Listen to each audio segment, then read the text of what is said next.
Good morning, everyone, or afternoon, or good evening, whenever you're looking at this video. We're back, first episode of BHM. You know, if you're in Florida, you can't say Black History anymore. Actually, I just saw that on the internet because it's NTDI over there. But happy BHM to all those who celebrate. This is Joseph. And this is Caleb. Welcome back to another episode. We have a couple of interesting topics. Is this first episode we did in Black History Month? Or Yeah, maybe our last week? inaugural. No, yeah, last week was February. No, last week was January like 30th. Yeah. Right? Okay. Yeah, last Sunday. Yeah, so this is the first PHM one. Yep. Well, we have a couple of interesting topics, and honestly, I haven't even heard the one you're talking about in Florida. What was this? Yeah. So obviously, Florida has really been the leader. The state has, excuse me, they've been leading the NTDI conversation regarding controversial topics, right? Yeah. So obviously, they passed a state law to restrict conversations that are race centric. So obviously, it's Black History Month. Florida A&M University, which is a HBCU in Florida, we're trying to put together a Black History Month kind of event, but the flyer couldn't say Black on it, right? So like they had to shift and say BHM instead of Black I see. to be in accordance with the statutes in Mhm. Florida regarding controversial topics, DEI. So I think that's one of those cases where perhaps maybe the administration is going too far to try to not be in trouble. But that was just something that popped up on my timeline as I was scrolling this morning. Yeah. So yeah. Yeah. Never surprised. I think we have our own sort of anti-DEI laws here. I don't think they've made it into law that we passed the past year, but we'll see when we get back to session. But along some of the topics that we had, so the first one we're looking at is really in reaction to some of the news this week that kind of follows a long narrative that we've had. And so we've obviously talked about the advancements of technology and AI and what that can potentially do to society, but also the job and workforce, whether it's Charlotte, North Carolina, or just honestly the country. But this past week, we heard that Wells Fargo was doing a round of layoffs, which included about 150 folks out in Raleigh. And then I believe, looks like Amazon, Pinterest, T-Mobile all had a round of layoffs, and they're loosely related to AI and automation. And so, Okay. kind of, what are your thoughts on this? I mean, do we sort of Yeah. are they potentially even hiring more folks than they're firing? Is it this a small side effect, or is this just like proof of this long wave of potentially mass layoffs that we would see? Man, I mean, the answer to me, my answer to those are all three. First, let's talk about what it really means to trim, and obviously, as a small business owner, at some point in your career, you understand that it's about cutting margins are really important to survival. Obviously, it's a little bit different when you get to the epoch of it, where you're like a corporation and your Wells Fargo, your Amazon. So those margins really aren't that significant to where you need to do a mass layoff all the time because you have so much revenue coming in. But eventually, essentially, you try to trim where you can. That's just regular rules and norms of business, at least as they are told to us. So, in a scenario where you are looking across your system and finding ways to save a penny, save a Yeah. dollar, it comes at the expense of some of your people. I think what's really important to also notice to add to the equation, though, that maybe we're not always adding is how much the investment into AI from said corporations impacts those margins, right? So if the argument is we are shifting our policies, our scope of business to put a lot more money into AI. Therefore, we can't justify having the people, the personnel, to pay them, where they've been paid because now we have increased investments here. The bottom line is gonna look different. Fine, we can, from a theoretical space, I can understand. But the reality is that these are folks' jobs they just are not gonna have, right, in interim period, all for the sake of automation, for the sake of bettering business for the corporation. So that's point A. So from their standpoint, the logic follows as sound. Now, what does it mean for the local economies? What does it mean for the local towns? What does it mean for the local cities? Is this if you're, let's say, Actually, yeah, I'm gonna continue my point, but I'm gonna stop. I'm gonna stop here and say, I recently read this book by Andre Perry called "The Black Power Scorecard." He from Brookings Institute. Excuse me. I think I mentioned him last week. This stat actually, and I'll say it again: $100,000 household income. Only 35% of white households make $100,000. Only 20% of black households make $100,000 as a household. Remember, it's just not one person; it's the household. So what my intuition is that some of these jobs that were cut, I'm guessing, and you can have more specific figures on this, that there are decently high wage earning jobs. I would assume. Would that be the case? Okay.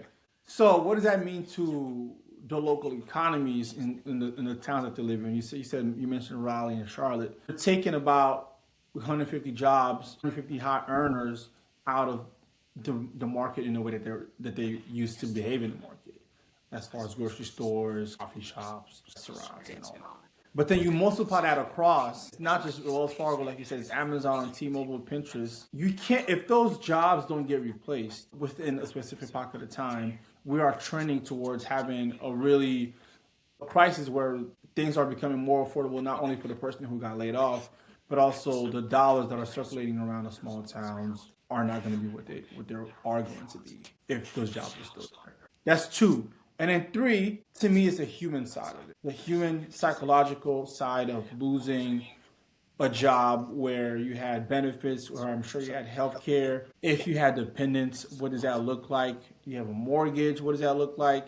You have assets, what does that look like? If you have 401k, what does that look like, right? So that is the psychological aspect of all that's there. We're talking about trends. Obviously, this is a trend, right? We've seen mass layoffs over the last 8 quarters, I want to say, right? Because we can't go back.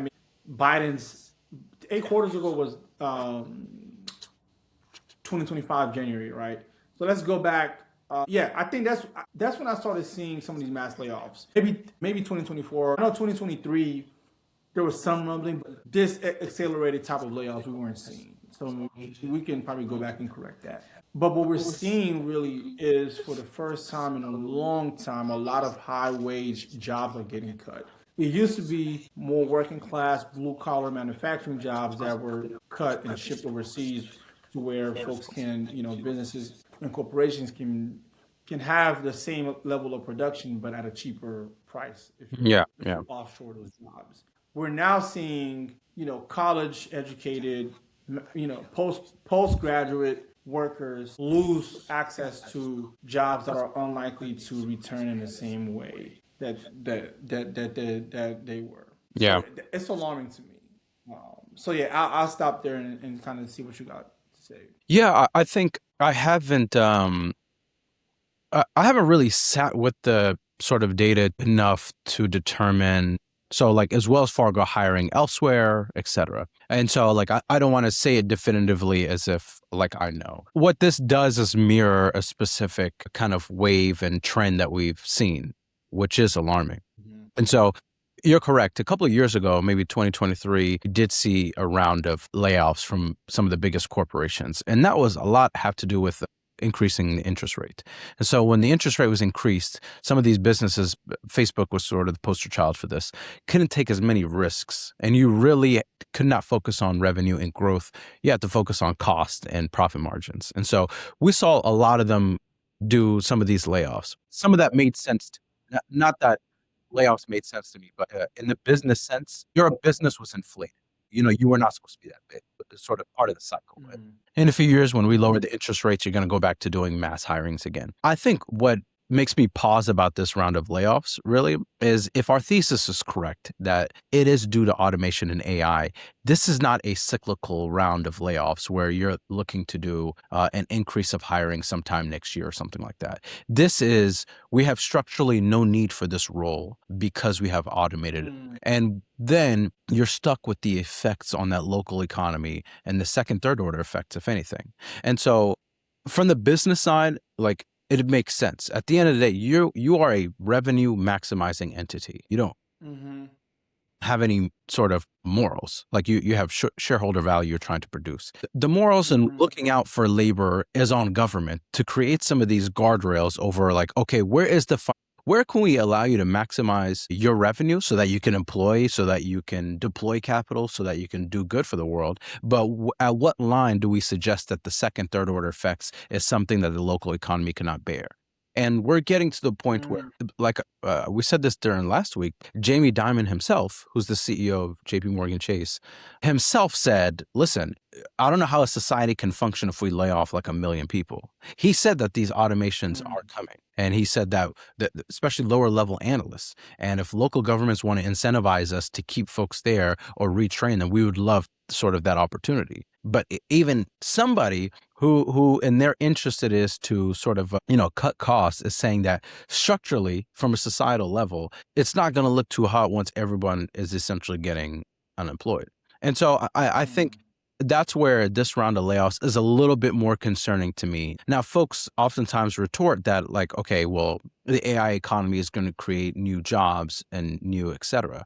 Well, I'm just like, yes, but until those jobs and roles come, you have the time in between to where what are folks going to do for 3, 4, maybe 10 years? Maybe those jobs don't come for 10 years. What are we going to do in that time? And that's where I think policymakers need to be ahead to try to figure out, okay, how can we get in the same line as business to suggest that this is now a societal, right now you're going to see that this, especially around income inequality, really start to take off. I mean, you're at a place, I don't know if you saw, so recently XAI merged with SpaceX. And so these are the companies by Elon Musk. And so XAI is essentially the parent AI company that owned Twitter.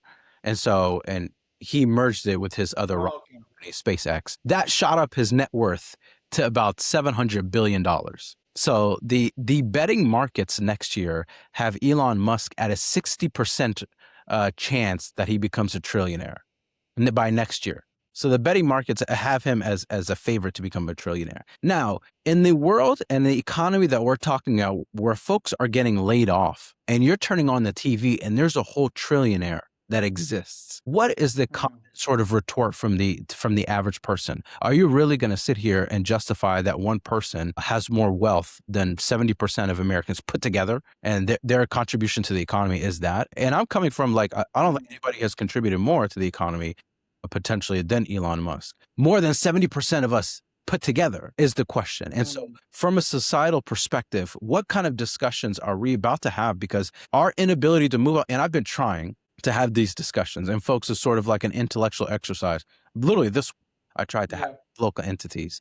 Like, we know AI is important, but it's just like, all right, like what do we do? And I'm just like, well, it seems like you don't understand to what extent it could sort of disrupt society. And so, and these sort of stories recently from Amazon, Pinterest, and these recent layoffs are sort of contributing to the fact that we may have a destabilizing sort of set of events next year having to do with AI.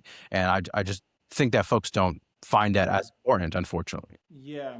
I mean, that's very good synopsis there.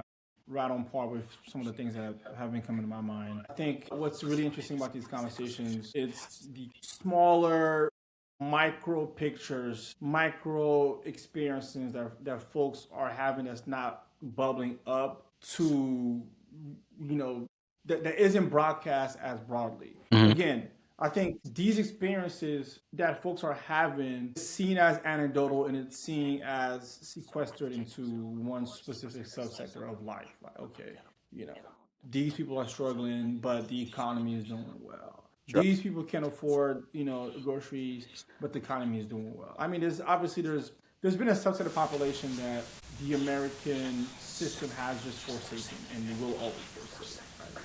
That aren't in the conversation anymore, right? Because we've set rules and norms around what social safety nets look like, and those haven't budged in the last, let's say, since Clinton, since the 90s, right? That was the end of welfare as we know it. That's what he ran on, right? And if you're within that spectrum, that cyclical, paycheck to paycheck, you just don't exist within the scope of what we're talking about anymore as far as policymakers are concerned. Not, I don't want to cast any judgment on anybody, but that's just what the reality of it has become. Now, you got this like other spectrum of people who went to college but like didn't major in careers that people see as super duper lucrative, but they're not quite your high school diploma graduates who don't have any kind of training or any extra post-secondary experience. Even they like are kind of floating around paycheck to paycheck. They make a little bit more noise because they're actually votes. They actually vote, so they are paid attention to a little bit more. But again, they don't have the capital and the political know-how to really influence legislation in the way that they would want to. So then now, that's a decent swap. And now you have the college grads, the post grads, the accountants, the dentists, let's call them high middle class people who can't afford homes, can't afford cars, who have insurance, who have health care, same thing, who have 401ks. Those folks and have some semblance of power within local and state politics, but also they're really also aren't the business owners, right? And then you have, so I think you follow what I'm saying here, is that every cross section of the electorate has less and less power each year as automation comes in, right? Because we don't need you anymore, right? We don't need you anymore. So then what does it look like when the structures of the government aren't set up to respond to people in that middle, who are college educated, who don't qualify for the welfare programs? There's nothing that exists for them. Nothing that exists for them. Sure. Yeah. As far as safety net. And they're Right? oftentimes, There's nothing that exists. Go ahead. I was going to say, they're oftentimes the most fragile. And so people have this look about like low income and what welfare is. And as you know, society, especially income levels, is just a giant bell curve. The problem is we've gotten used to the bell curve of 100 years ago, where poverty meant you're literally hungry. There are people starving. Now, if you fast forward, the distribution is just about the same. If you are lower income, despite you making 50 grand, you got a house, you don't own the house, and you're about 1,000 payments away from having ownership. Your car is essentially borrowed from the bank. And so your net worth is probably in the negatives, realistically. And so we've created structures, credit, modern finance, to make you have things that ultimately are borrowed. So you are in a much more fragile state than some of the lower income folks, the people that we historically have said that are lower income. So to your point, like what happens when the entry-level analyst who's in credit card debt, who's probably making six figures and they think they're straight right now, who has a car payment, a mortgage payment, gets let go tomorrow? What sort of reality are they going to get into? And then what happens when this happens en masse? Because I think Goldman Sachs just signed a deal with an AI company to do all of their compliance and finance. Compliance and finance is about 30% of the Charlotte economy. And so what happens to these folks, to your point? And so they don't look your traditional lower income, but they are. Right. So, I mean, it's going to be interesting to see. And I think it's I don't know. I think folks just don't move until there's a crisis, I guess. The government is a reactionary. I think humans largely are reactionary. It's only a few folks that really have insight into the future. Yeah. Maybe it's partially that, but like the conversations I'm having to try to, I don't know what more data, and maybe we're wrong in the end. Maybe the new economy makes everyone employed within the next 2 years. So maybe we just don't know, but it just seems like kind of crazy not to hedge a bet like this. I was gonna say this too. Then, okay, so if there are currently no programs that exist in mass for people who make more than, what's the poverty line? Is it 21? I know it was 21 a few years ago. Something like that, yeah. I was there because of my grad school. So if you're not going to create new programs because it's too expensive, I do think that there are already existing things that people can do. You can lower the barriers to some of these net worth building enterprises, like business ownership. The red hoops that you jump, the pro formas, I want to see how much revenue you have, to get access to capital to be able to start your own business, right? Rightfully so, whatever. But there are some things that they don't need to be as stringent on, right? So if you're not going to have programs for me to get assistance every month, lower the barrier for me that has a little bit of capital that wants to get started and own my business, right?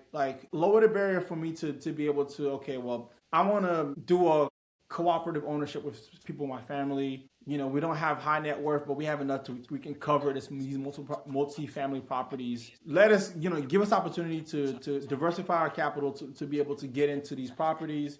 So we have a roof over our head. You win, I win. So if that's and then also what is counted as income? Like, okay, is welfare not counted as income? So maybe it's money coming in. So okay, what are the stipulations around that, right? So there's things that folks can do now if it's too expensive to have welfare en masse. What are the existing tweaks that we can make Yeah. that's going to be able to get people to get to that next step, so that I can work for myself now. I cut my job, but I have an entrepreneurial mindset. I want to start a coffee shop. I want to start a bookstore. I love cooking. Let me do a food truck. Like, access to newer forms of capital to Sure. help people, fend for themselves, right? That's what you want to fend for themselves, right? So give us the capital. Yeah, I think. Let us finesse a little bit, Yeah, and I have a lot of sympathy for that argument. If folks look at the history of banking and what the bank is supposed to do, like it's almost unheard of for you to hear about a bank giving a small business loan to someone. It's just like, Right. you've got $10 million in revenue. I'm not even talking about like no revenue, even a small amount of revenue is damn near impossible. And part of it is Yep. we've widened what a bank and the definition of a bank is. And so the bank has plenty of options to loan its money. It has a finite amount of money. And so the problem is the return on capital for somebody who's going to just try it out, is probably relatively low. Like that restaurant is probably just statistically probably not going to hit, et cetera. And so traditionally, banks have been like, okay, well, we don't have any choice. Like we have to, one of them might hit, we'll make our return on capital on that. But as we've deregulated, we've opened up some of the capital markets. So banks, regular commercial banks, now act as investment banks as well. And so once you combine that, a bank would rather invest in other types of assets than a person investing in a business, just because the return on capital is better there. And so then you start to think about, okay, well, what decisions made that so? Like, how is it, well, should the bank be allowed to do this? Because at the end of the day, it's their money. This is where folks are incorrect. Oftentimes, the bank, it's not just depositor money that they're getting. They're getting money from the Federal Reserve, which is us. They're printing money. And so this is something called the Cantillon effect, where you essentially create new money, the Federal Reserve, and you start by giving it to the banks. And the expectation, this is theoretical land, this is what they say. We give it to the banks who distribute it to people. But in reality, you give it to banks and they distribute it to certain assets. If you look at just commercial building assets, if you look at even something as crazy as like art, the cost of yachts, these are all things that you'd rather put your money in than invest in a person, because the cost of another type of asset aside from a small business is probably going to increase more. And so you get this effect to where, like, okay, they're printing more money, the Federal Reserve, making my existing dollar essentially deflate. Like, you're having inflation. You're making me broke by giving more cash to banks and rich folks who are not going to do what they're intended to do, which is invest in all of us in our small businesses. So to your point, there are a lot of tweaks that folks should be making to the current financial system, because it shouldn't be damn near impossible for you, if you have a good idea, if you have a good sort of a business layout, if you have a good business plan, to get some kind of capital. Because at the end of the day, it's just the feds using my money. So so to your point, I'm glad this is brought up. Hopefully this is more of a discussion to how these folks are.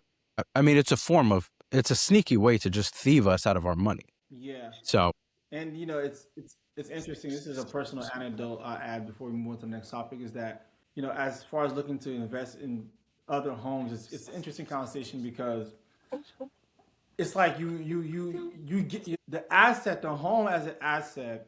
The first one, like, congrats, you got your home.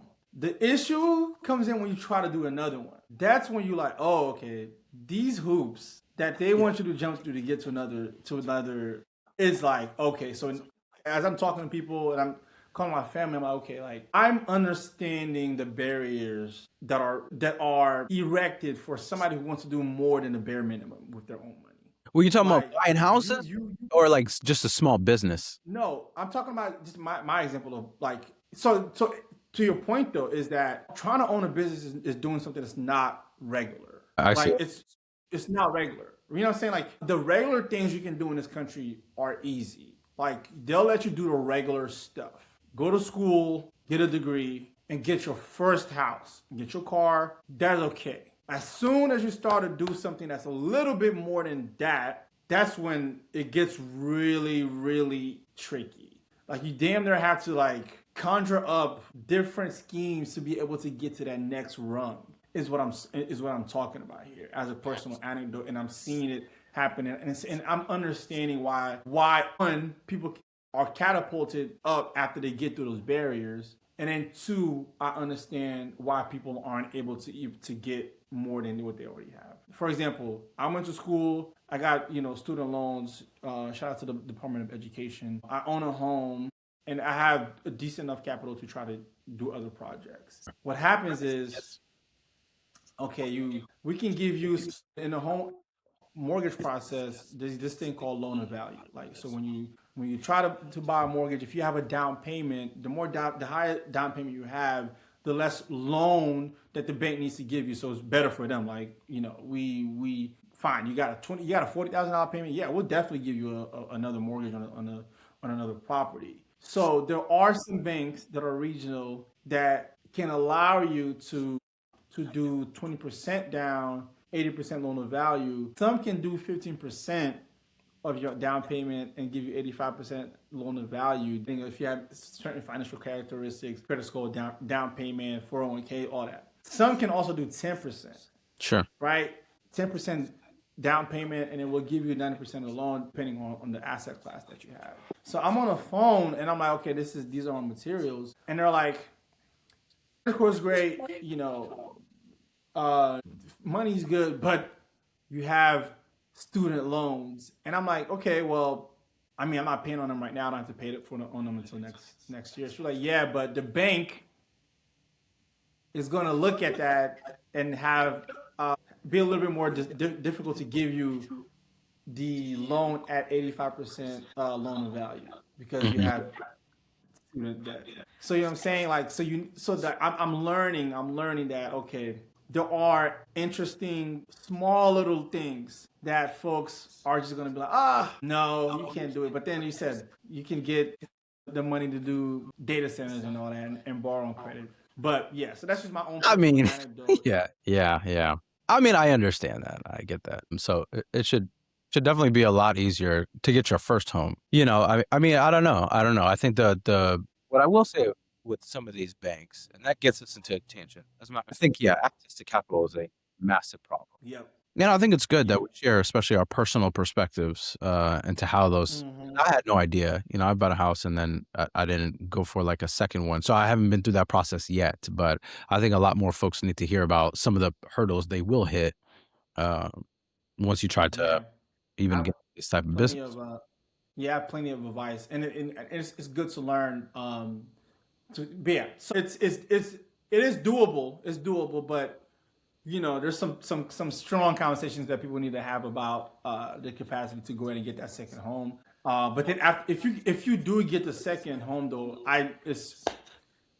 that's when it's like, okay, well, things are up. At the end of the day, it's just a loan. You need to look at it from the perspective of a bank. Bank is saying, I'm going to loan this guy the money. What's the probability he pays me back? And so, and that's where you start to get barriers to where it's like, man, student loans, I don't know what if time gets hard, for cuz maybe he gets laid off, maybe he can pay for the first mortgage. He damn sure is not going to pay for the second mortgage. So they're probably like thinking, like what are the potential risks on this credit profile? But I mean, this is something that you will have to pay this upcoming year, but property taxes. So the second topic that we had is around property taxes and how this has been a new thing. I don't know, Giorgio, you all might have this discussion soon, but this past week, the Senate created an ad hoc committee to look at property taxes and how we would lower them. So it seems noble at first, but problem is, the ad hoc committee was created. There's no Democrats on it. It's all Republican committees, which is a little crazy. I've never heard of this, but whatever. But you start to work your way backwards and realize, why do we have this property tax problem anyways? And so if you look back to think, property taxes have risen not only in Charlotte and Mecklenburg County, but across the state. In about 97 counties out of 100, the past decade, property taxes have gone up. And that's largely because property taxes go into local municipalities and counties. And so they're all local taxes, and it's to pay for basic services, some of your social services, Department of Transport, DSS. So very basic education in the local county, etc. Part of where the counties got their money was from the state, from corporate taxes. So the problem in North Carolina has been the past 10 years, we've cut corporate taxes so low that it has forced counties to increase their property taxes so that the bare minimum for teachers, so they can pay the bare minimum for their Department of Social Services, the most basic sort of needs. And so that's why there's been a lot of pushback and even confusion from my end to suggest, how are you upset that property taxes have gone up when you're essentially the cause of it going up by cutting corporate taxes? And it just follows along this theme that we've discussed, which is taking money from homeowners and people that own small homes that pay their property taxes, and essentially having it as a handout to corporations. Because the corporate tax rate right now is 2.5% and is set to go lower. I think the goal is to make it 0%. As it goes lower, property taxes by definition have to go up because we've got to get money somewhere to pay for your teachers, etc. Exactly. So I don't know if Georgia has seen this. I don't know if you've gotten hit with that first property tax bill. What are your thoughts on it? Well, I mean, I haven't gotten hit with the first property tax bill. I mean, it'll be fine. I think it's very dependent on zip codes. And if my property taxes go up, I need to see a lot of changes on my street. That's all I gotta say. Because what am I paying for, really? It's interesting. I was at a listening session yesterday about housing justice in the Atlanta metro area, and folks were Yep. property taxes came up, and mortgage and insurance and all those things. I think as far as North Carolina is concerned, yeah, if you cut the corporate tax rate, you have to find the money from somewhere. And the issue is that some of these areas and in these counties are already significantly economically depressed in a way. I think the conversation around property, just property value generally, has a lot to do with the area that you're in. Sure. Right. So if my property taxes are increased, my property needs to also be valued at a higher rate. I think there's not always a one-on-one correlation within that, right? Like because I don't have a grocery store near me. I don't have a grocery store near me. My school system is not great, right? The sidewalks are not great. Why are my property taxes going up, right? What are we reinvesting into the specific ecosystem that I'm engaging in? So I think people generally in certain sectors would be a little bit less reticent to be upset with property taxes increase if they felt as if the money that they were doling out was being reproduced and reintroduced into their specific economy that they can see on a value, face value to certain things. Even at a city level, I'm not sure, this is something where I need more education in. For example, in Charlotte, how specific, well, yeah, there's also sub-regions within cities too. So some of those dollars that, for example, people in Ballantyne will be paying, how much of that is it going back to their own kind of community? Or is it spread out across the city? It goes. Yeah, it goes right back to the county budget, like their general fund. So it gets Okay. It's not like I pay a specific amount to my locality and it stays here. I believe there's some part of that when it comes to property taxes in schools. It goes to the designated school. There's some part of that, but largely, it's funneled into the county and redistributed. Okay, redistributed across the space. Okay, so yeah, obviously that's why people say I don't want my taxes to go to all these things. Yeah, I do also think that we should really and this is something I've been pondering a lot more recently. These are problems of the people with the haves. These are haves problem. Property taxes and competition like that. These are things that people who have a decent life are complaining about. Right? Like like I was saying, why do you come to that conclusion? Because you have a property and you own something that automatically puts you at an advantage across people who rent and all those other things, right? So we have to remember that some of the policies that we're arguing for, how wide ranging of an issue is it for people? One, to be able to get the buy-in that we really need to get the folks to come out and be in agreement with our specific advocacy. You only are worried about property taxes if you have a home.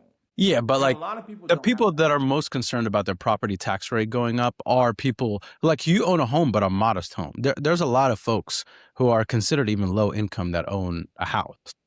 Maybe they don't have a mortgage, maybe it was passed down, but like I would argue that property tax argument is more for lower income than it is for like your higher income. There's some Okay. nuance to that, So but then let's largely the discussion I've been seeing. yeah. So that's what I'm saying. So let's talk about whose property taxes then are the burden of the property taxes. Who is it falling on more? So that's the conversation we need to have instead of property taxes generally, right? Because there's a specific subset of folks who are having difficulty with property tax. We're talking about senior citizens who are on fixed income, right? And we're talking about folks, like you said, just generally economically deprived areas. Let's focus in the policies on the people that are having more difficulties than on folks who just don't want to pay more on the property taxes, which is what I'm assuming here. That's the ad hoc committee members may be in the other bucket, right? So then you have a scenario where the policies that are going to come out of whatever are going to be very much tailored to the folks who just don't want to pay that much instead of the folks who are having the real difficulties paying property taxes anyways. So that's what the point that I want to make is how many of the folks in this bucket, like you mentioned very well, are going to be in the minds of the folks who are making these decisions around property taxes, right? Because what we're going to have again is going to be just a refurbished inequity packaged up in a 2026 bill. If we're still continuing to take the opinions of the multiple property owner. For example, if you own multiple properties, you don't want to pay a lot of property taxes either, right? You're not talking about just one property, you're talking about multiple. If you're developers, if you're close to a developer in your ear, they also don't want to pay on the multiple properties that they have, right? So that's what I also want to bring up is what problem are we trying to solve? Are we trying to solve the fixed income person's problem, or are we trying to solve the multiple property person's problem? Yeah, I think it'd be So good. that's what I think. Yeah, I don't disagree with your conclusion, actually. I think your conclusion in that this committee will probably attempt to look at the marginal person because they have a history of looking at sort of property taxes being an inconvenience versus a structural problem. So I think they're going to pay attention to more of those folks for sure. Yeah. I think the problem is the caricature or the common person who's having trouble with their property taxes is just low income, the person who is in the bottom tier. And I think not even the far low income, to your point, there's a lot of people who just can't afford any kind of property. They're not even in this discussion. There's a lot of folks, if you make under Right.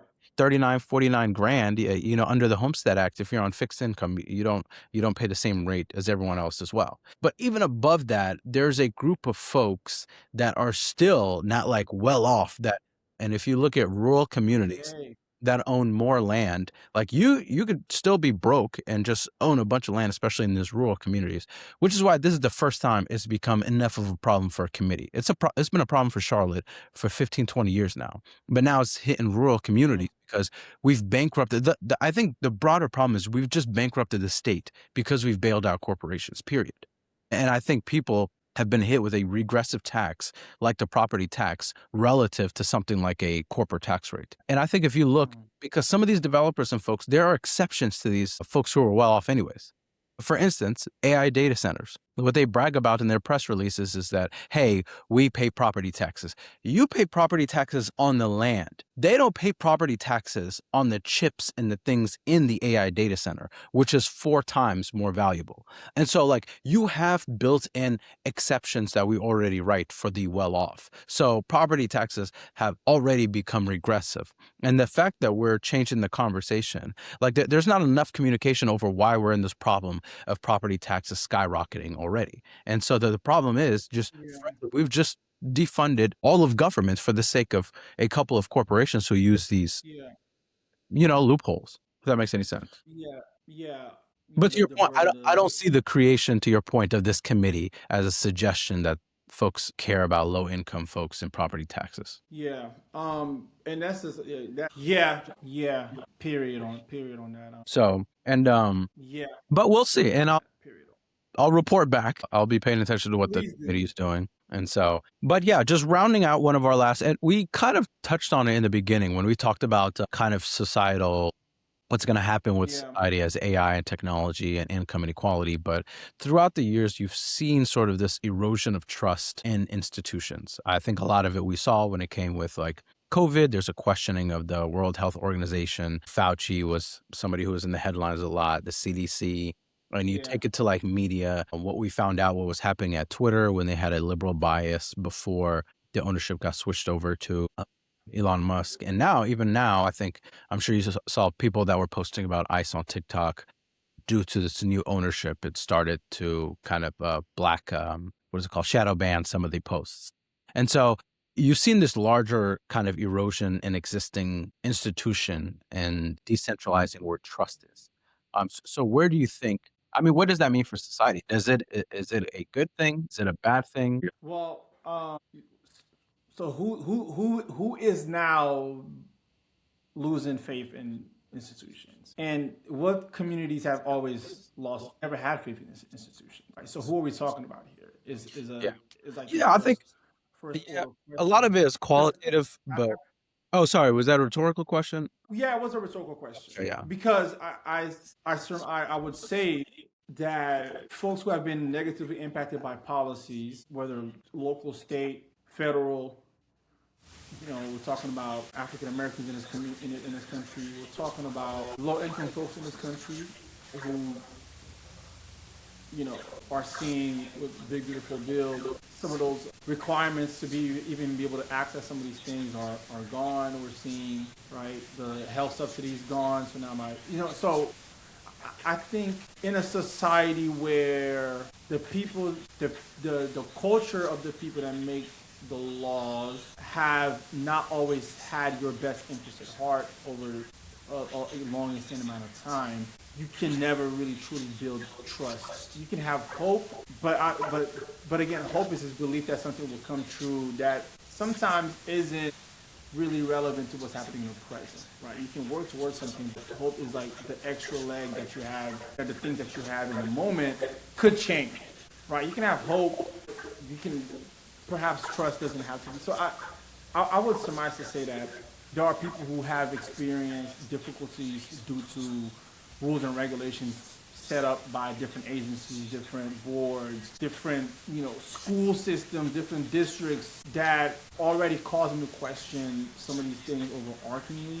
I do think that now we're seeing like things that we knew were supposed to be erect, like they're supposed to be hard lines, get bent. That is something that's a little bit different, in my opinion, than what we've seen before. Like people are using the same instrument, but they're like telling me that what the saxophone now is a clarinet, but it still sounds like a saxophone, but you're telling me you're blowing a clarinet, right? So now there's this gaslighting that's happening. I think more so than an erosion of trust. We knew what it was. You told us it wasn't what it was, but now you're telling us that all of it doesn't matter anymore because we're going to make our own new orchestra, right? So that's what I think. I would say that knowing history knows that there was never fully a system of governance that was for the people by the people. That's just what you can walk away with if you know history just generally.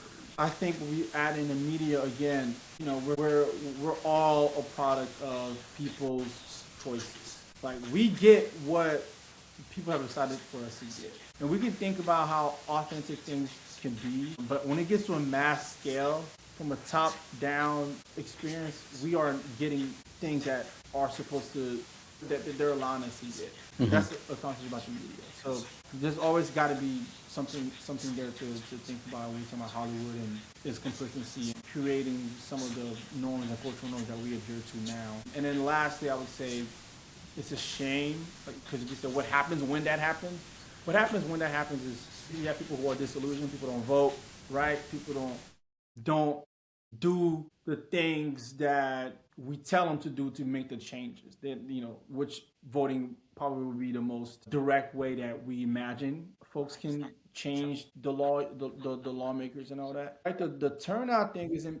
I think people aren't apathetic because they don't care about their lives. They're apathetic because they don't think that the change that they seek in life is going to come from these institutions, right? So that's what we just, it's already been eroded. And I think one way to look at that is just voter turnout. I mean, even at the local, I mean, local elections. I mean, Jesus, right? Yeah. Municipalities, 20%, 30%. So I think maybe the trust has already been eroded. Hmm. Yeah, I think I don't know. I toggle between whether we're just redefining what is the institution, if that makes any sense. So, like, if I just look at media, and so for instance, people will say, do you think there's a loss of trust that we have in our media institutions? When it's like the existing media institution, which is cable, I would say, sure, like not as many people trust what they're seeing. There's also diversification of the information and media that you're able to consume. But that's just because I've defined cable and these as institutions because they were the biggest players. They're the folks that we trusted for the past 20, 30 years. Before cable, you had the same folks who were local newspapers. You had the same local radio hosts that are just as crazy as some of these podcast hosts. And so, like, if I do think that it is beginning to decentralize just a bit, but that's only because the structure of the entity is changing, if that makes any sense. So now you're in a world of media. Like, you don't, and we should have talked about Washington Post, but you don't need like a newspaper anymore. You could Oh just, yeah, I saw that. Yeah. yeah, you could just go to like Substack, and Substack has a bunch of, you can just go and subscribe to that specific Washington Post reporter if you like them, and not really the entity. And so you have more trust in the actual individual. And so I would think that, but is that a decentralization or is that just reshuffling? So is that now reshuffling we trust? And so, like, yeah, if you look at it, people will point to like, yeah, man, there's podcast hosts now that are more crazier than ever. And it's just like, well, talk radio, Rush Limbaugh, these folks always existed. Like, the medium is changing a little bit, but like trust in these institutions have changed. I think we're now moving to trusting a new institution, and with technological changes, this always happens. It's like, yeah, you went from trusting your local newspaper to like trusting some of the national newspapers as soon as they got national distribution. Right. Then you went to trusting like Y'all radio. trusting ChatGPT. That's what y'all trusting is ChatGPT. This is what you will be trusting too. So like you're trusting No. radio and your local talk show, then you trusted network television, then you trusted cable television, and now you're trusting Substack podcasts, you're trusting long form podcasts, short form, social media, 30-minute snippets, and then it's going to be, now you're trusting an AI character to give you the news, ChatGPT. And so I think the medium of information changes. Yeah, I mean, we were all, speculating in a way. I mean, life is a big speculation, anyways. I do want to say that I think, again, the art of critically engaging with some of everything that we're experiencing, is going to be important going forward.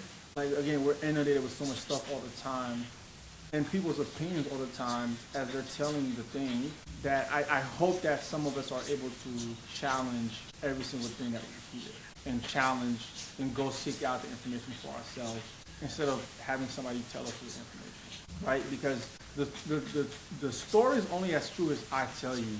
That's it. Like, you if you have no other way to go find out things, then you are beholden to me. But like we were saying, though, in a case where modern society, there's ways to go and find out information outside of what I'm telling you, right?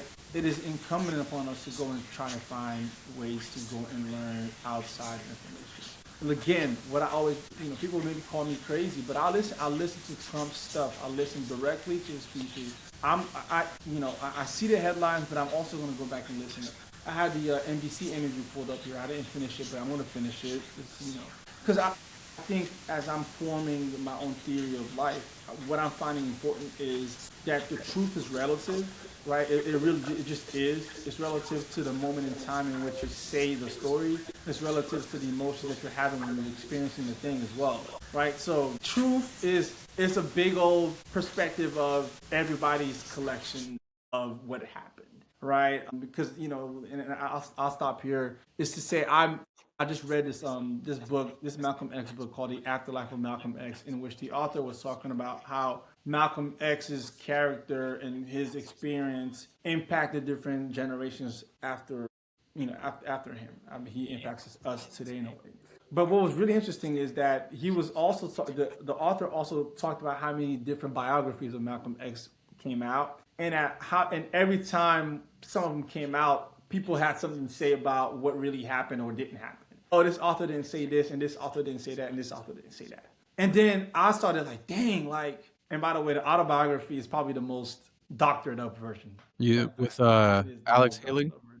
Yes, that Yeah, is that usually is it's not the case where the autobiography is usually doctored. That's why I prefer reading. Like, if I want to learn about you, I don't want to see what you wrote about yourself. But to yeah. your point, yeah, I have But no idea. that yeah, it's like that is the most fantastical one of them, which was really interesting because it's the most popular. Anyways, so there was like so as I'm hearing this, I'm like, dang, like man, what am I gonna learn the story? And like man, I was critiquing the authors for like, oh, why did y'all write? And then I was like, you know what? The truth is, if I read all four of them, that is how I'm gonna find out every single thing. Just read all of them, Joseph. Because I was starting, I was like, dang, I got the rump. I was like, dang, maybe I should just read all of them, and then by the time you read all of them, you have everything that you need to know.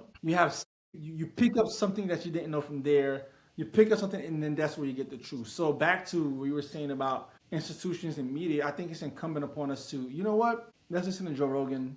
Let's listen to what's his name? Tucker Carlson. Let's also go listen to the handsome Jewish guy from New York Times. I forget his name now. We were talking about it. Ezra Klein.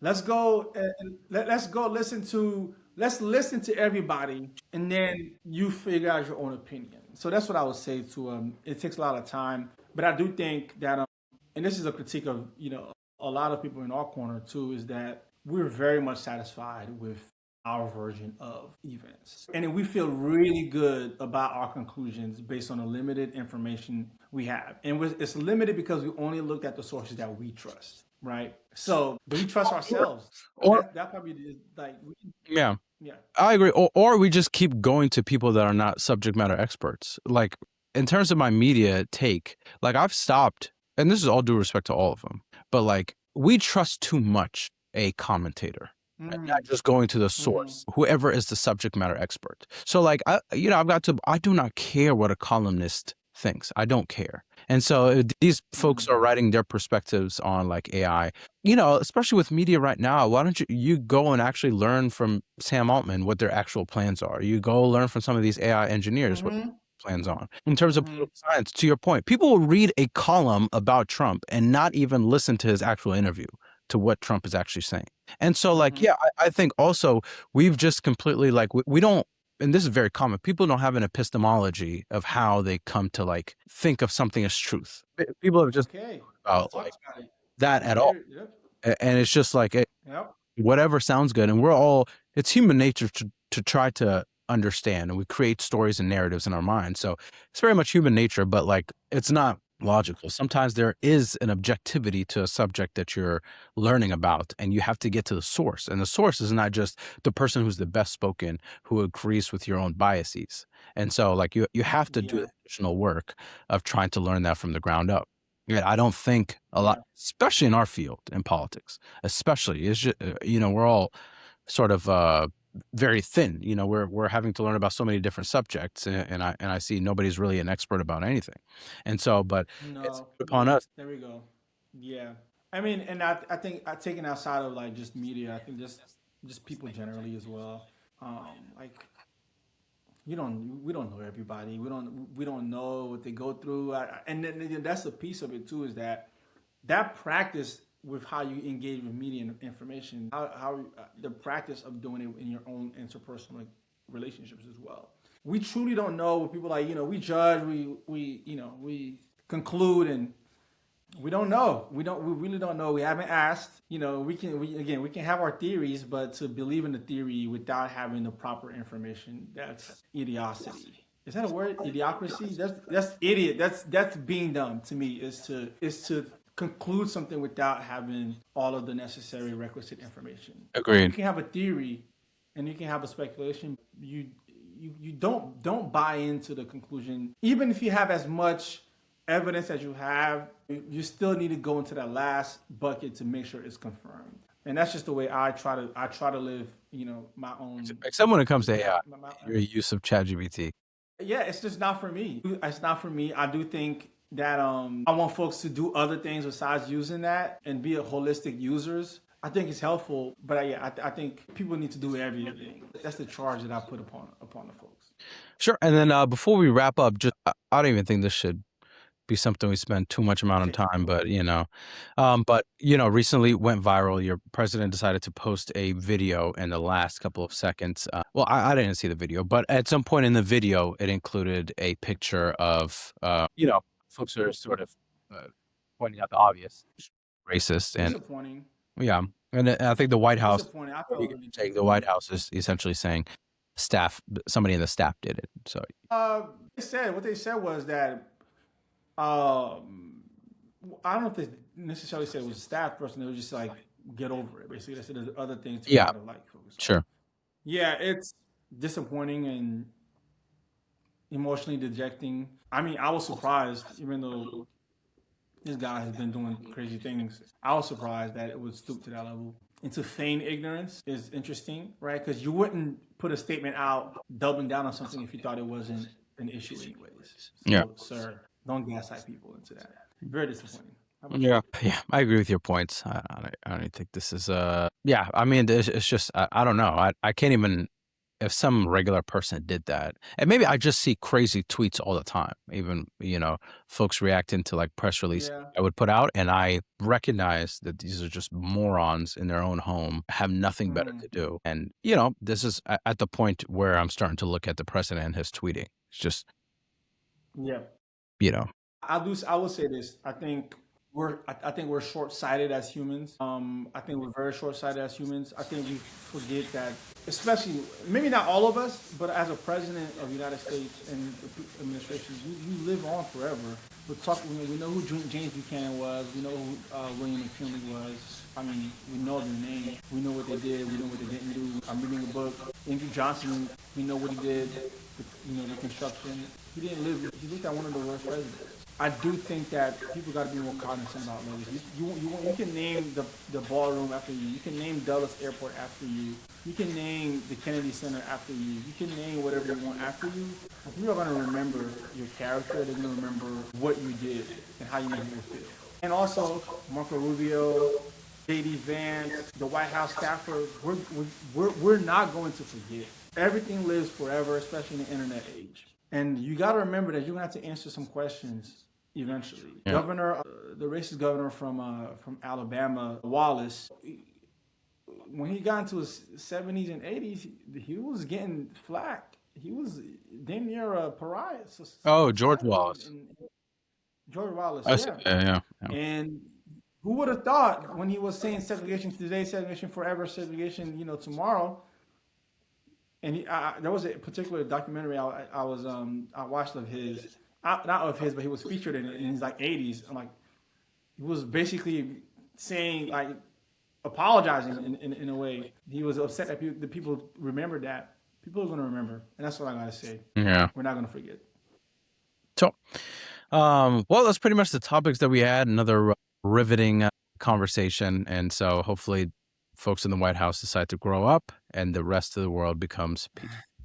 But until then, we'll be Yeah. giving our unsolicited commentary and opinions on these topics. But until next time. Until next time.